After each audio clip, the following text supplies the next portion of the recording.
This is a demonstration of my cab throttle software.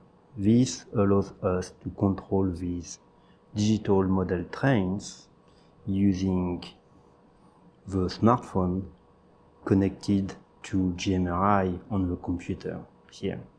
Earlier I was over there with the laptop on the smartphone, but actually what controls everything is here somewhere under the layout. Here we have the main computer on the command station. For those not familiar with digital control of trains, it all starts here. Here we have a computer that controls everything. It's running a software called GMRI. It receives commands on how to control the trains, and then it sends these commands to that box over there. And that box sends power to the track, and at the same time it sends electric signals through the track. That goes through these things here, and all these connect to the track via these wires. That's how the train knows how to start and stop. Looking at the computer, what we see here is the GMRI software, and I am running GMRI 5.4. This window here is the Y throttle, which means it is connected to the Wi-Fi, and that's how we can connect with the smartphone. That window down here is my automation software, and that window on the side is an example how we can control one train. Each train has a number, so this one is 5278. On the window we have like all the functions, like the light, the sound, and the speed on the side. And that's how we are going to control this specific train through the software. Okay, so now we are back at the track with the laptop showing GMRI software, and we have the smartphone here. The wires that I pointed out before, they connect to the metal track here. We always have power going through the track, and that provides both the power and the control commands for the trains. How that all fits together is that the smartphone basically acts as a remote. We send commands from the smartphone to GMRI on the computer. The computer sends the commands to the command station sends the commands to the track here that goes to the train. So how that works is that we start with the software. We start the software here. Then we can see the servers available, and we basically connect to one of them. The one on the laptop shown here is this one. So this connects there, and then I can select which train I want to control. This one is 167. And one thing we can see on the laptop here, on the software, that it knows my phone is connected here, and that represents the train I can control, and we have the same display on the laptop there. So for example, if I change, for example, the lights, that changes here, and we don't really see it, but it changes there. If I move the train with this, we have control of the train, and we can see the speed changing on the side here. So if I go reverse, we stop it, here we go, and we can go forward.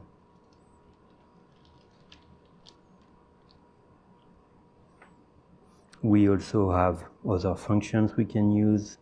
So these have sound. So for example, here the train is muted, so I can remove the mute, and I can reverse.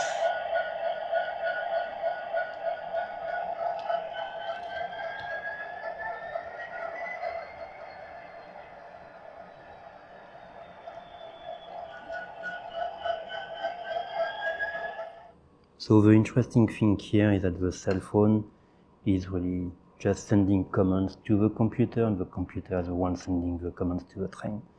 The communication works both ways. So for example, on the laptop here, if I turn off the light, it's going to change this icon here at the same time.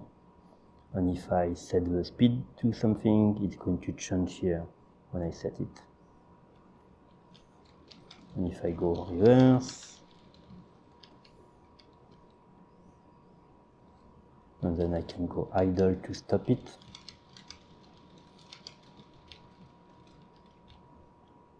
And if we go forward, so we can see the changes are bidirectional, the smartphone sends the commands to the computer, but the computer also sends the status to the smartphone.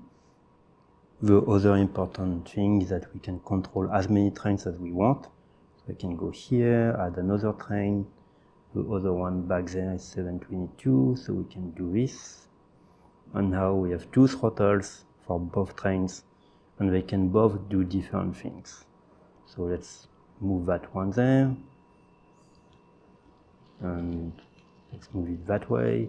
And now we're going to have this one in reverse and this one go forward. And let's stop this one here. And we can stop the other one back there.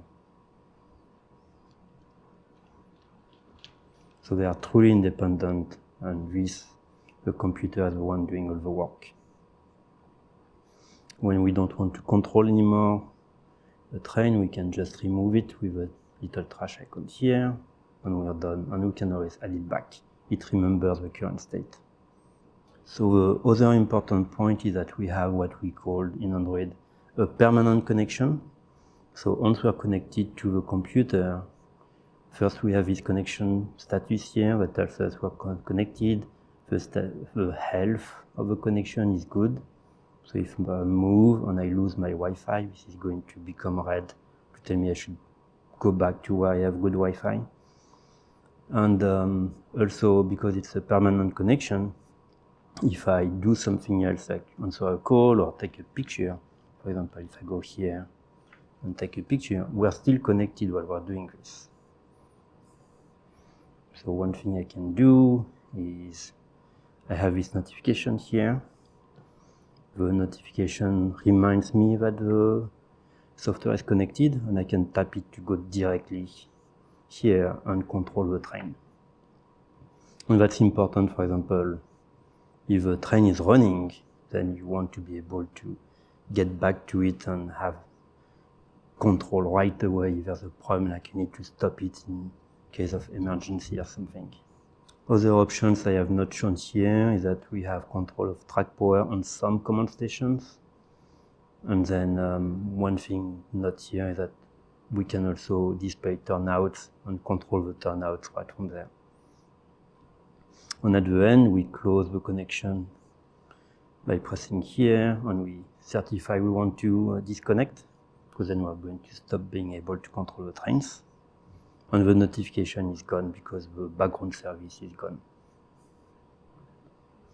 Here we have a list of servers. This runs discovery to find the servers automatically if they advertise themselves on the network. Otherwise, we can just add them manually. Use the three-dot menu at the top to display the About box. In there, you can use the blue button to open the user manual for more details on how to use the application. You can find the application on Google Play by following the link in the description below. Thank you.